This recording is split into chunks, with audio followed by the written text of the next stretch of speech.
So next up is Alison Margary. She, again, was so willing to volunteer to present today. She's had a fantastic. Not sure what got into me. She had a fantastic career so far, and it's not even ended yet. It's still going. So, but she's.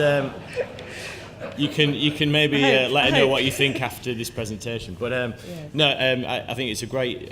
So obviously we've seen her story, and we think it's going to be a great kind of run through of some really interesting points. So we'll hand over to you, Alison. Take it away. Thanks, Alex. Yeah. So navigating a career in occupational hygiene. Where did those years go?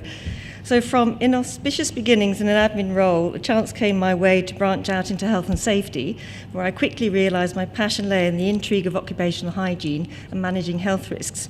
This is a selection of experiences and reflections through my career in occupational hygiene. So looking back, I realised that I have ridden the wave of regulatory change from the Health and Safety at Work Act starting to properly bed down through the explosion of European directives, including COSH, Chemical Agents Directive, CLP and REACH. So the 90s and noughties also saw the transition from local company standards to global standards and the challenge that brings with the differing levels of development and cultural aspects from across the globe. So starting with some early reflections, there was no avoiding asbestos in the 80s. It was everywhere. In one example, asbestos fibres were unexpectedly found in corridor ceiling voids to be used as cable channels due to bomb damage from the Second World War. Thank goodness we checked. One revolution in the 80s was the move from typewriters to computers and the use of VDUs, bringing RSI, eye strain, and concerns about radiation. The office environment and workstations had to be fully remodelled and due consideration given to individual fears. In 1976 saw the first cases of Legionnaire's disease. By the 80s, focus was initially on water cooling towers, but then turned to other water sources with aerosol potential, of course not forgetting hot tubs and steam rooms. Over the years, I've become closely acquainted with a wide variety of chemical agents, as a few are mentioned here, as well as the typical workplace hazards of physical, biological, and ergonomic agents, and the operations and processes around them. And all of this was helped by the introduction in 1988 of the original COSH regulations and the need for systematic HRA. Oh joy, a license at last to go into every workplace and systematically review the health risks and their controls with the support of management. In my early assessments, many of the textbook examples of poor control and use of inappropriate proprietary products were uncovered. Air inlets next to air outlets, corroded fan blades, and not necessarily a thing of the past. I quickly learned that simple evaluation tools go a long way to supporting your assessments. I'm particularly fond of tools helping to visualise the hazard and airflow, such as the smoke tube, and have some interesting examples, but sadly no time to tell you now.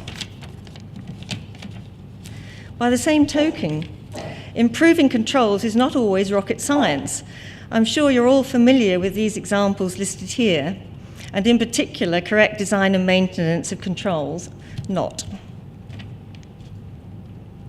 So with the company's COSH programme, setting the standard for applying a systematic approach to health risk assessment within the UK, this paved the way for a global standard and helping to give focus to the H in HSE, and a new global world beckoned.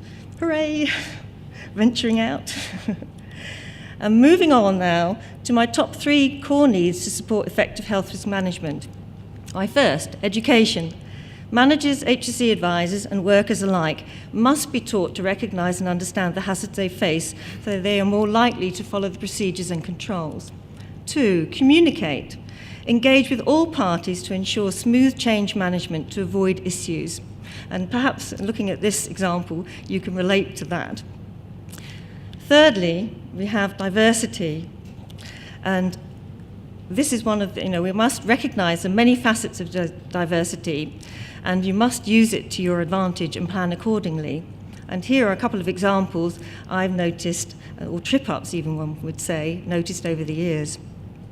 And so to REACH, those that know me are aware that I have spent a large chunk of my time in recent years on the REACH train, endeavouring to bring some practical hygiene into what is essentially a desktop assessment by chemical suppliers.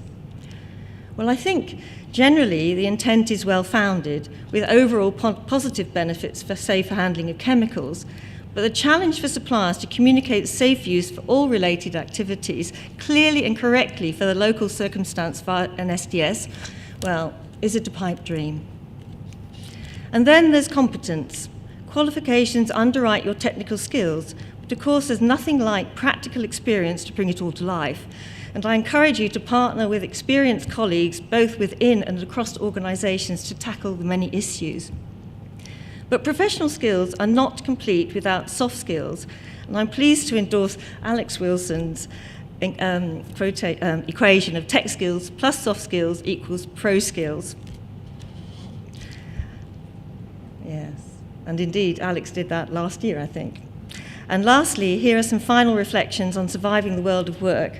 I have enjoyed my time as an occupational hygienist immensely, and know that there is still many more challenges and opportunities out there for the taking. So let's go get them!